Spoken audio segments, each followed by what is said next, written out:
then there's something quite obscene about that. If you talk about peace, then it turns you into some kind of peculiar person that doesn't believe in so-called security through strength. These are the new images that are coming across. But now we have a political strike, because if the miners are to go down, then every single union, the union movement itself, will be threatened. Will not go down!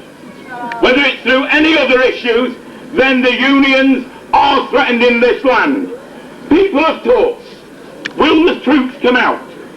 To a certain extent, I believe the troops already are out. They're in different uniforms.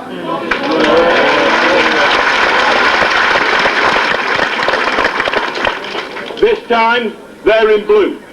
And I can tell you this, that when we come off the motorways, and I've been stopped, as I'm sure many hundreds of you have, and been asked the questions, which party do you belong to?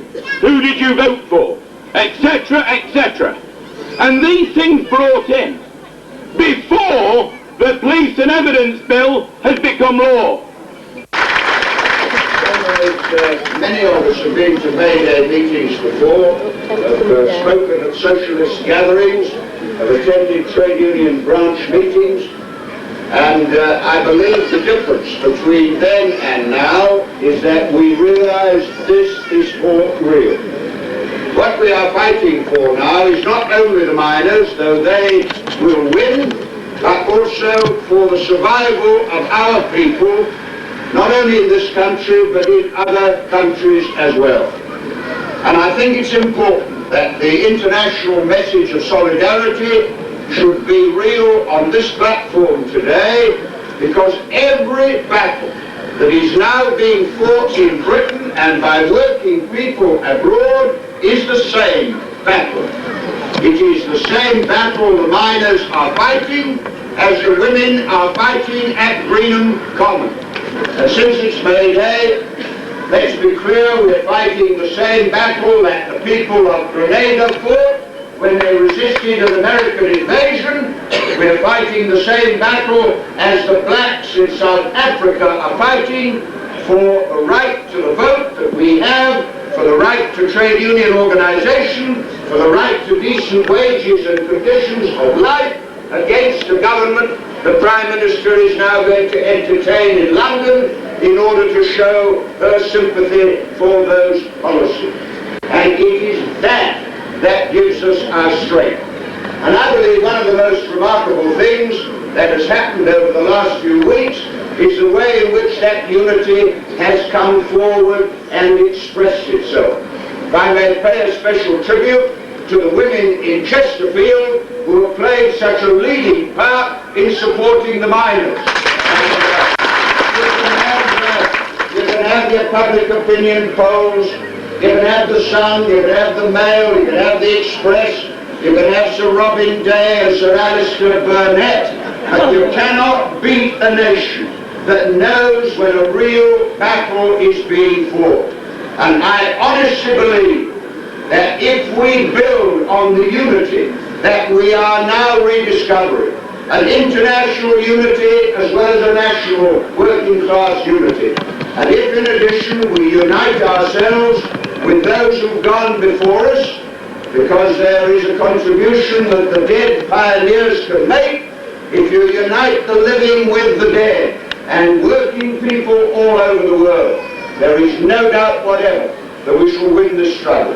I'm very proud that this year Chesterfield should have chosen me to represent the Labour movement at Westminster. And I'm very pleased to think that that by-election campaign that was 2 or 3 months ago should have awakened political consciousness at a time when we needed it for the miners' struggle. And I'm also very proud to be here at what is undoubtedly the biggest and best May Day you've ever had in Chesterfield, and I believe one of the biggest and one of the very best to be found anywhere in Britain. Good luck, we shall win.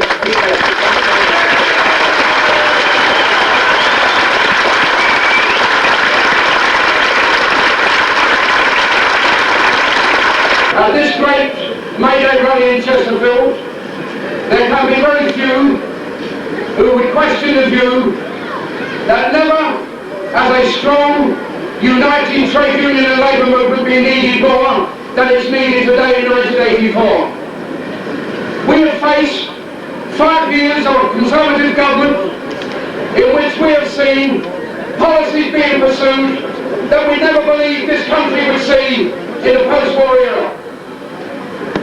We have had situations, and we tend to look at these problems as they arise. We should in fact stand back and examine the total forces that are facing the trade union and labour movement. A central government who have pursued policies which deliberately created unemployment as an economic regulator. That in itself turned the clock back 60 years. Because those of you who remember the end of the last war will know that we all had one fundamental assumption, whether it be the government of the day, trade unionists and industry. We all believed that employment was a primary, if not a dominant feature.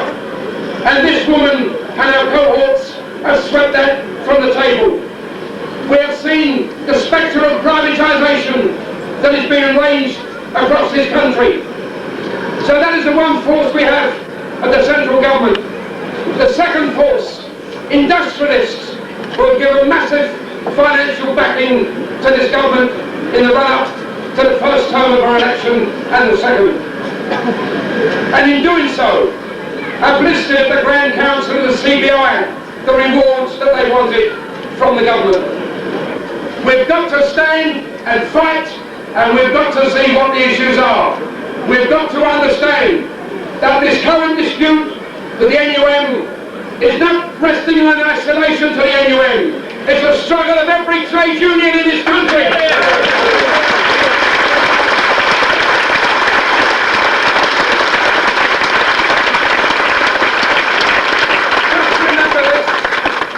In 1982, with the legislation, they were talking to us about 6 pickets. In 1984, you know what we're witnessing? Roadblocks 200 miles away from sites. That's the measure of the policies that they're trying to pursue. And unless this trade union movement stands and draws the line and says beyond that we are not going, and I'll tell you this on behalf of my union, we do not recognise the legislation. It's business as usual, and we will take on anybody who tries to take away from us.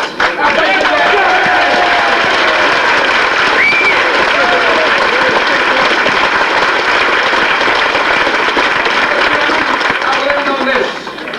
The one main policy that we've got to pursue is world peace. Because unless we secure world peace, every other problem we have pales into insignificance. We are in a country that is not bankrupt. We are witnessing a massive redistribution of our financial resources away from health, education, the care of the old, investment in industry, and all to meet a bill of our military expenditure. What we are, I'll tell you, we're an American aircraft carrier. That's what we are. I'll finish on this point. We live in a society where I listen to radio and television. I watch a consultant on television speaking to 5 families. Each family is a child dying from bone marrow disease. He has limited resources and he's placed in a position of choosing which child is going to live. And while this is going on, while we can bring back moon rock to the curiosity of scientists, we are spending £16,000 million on weapons, and we see situations around us that should make us absolutely disgusted and ashamed of the society we live in. Let us stop apologising for being trade unionists.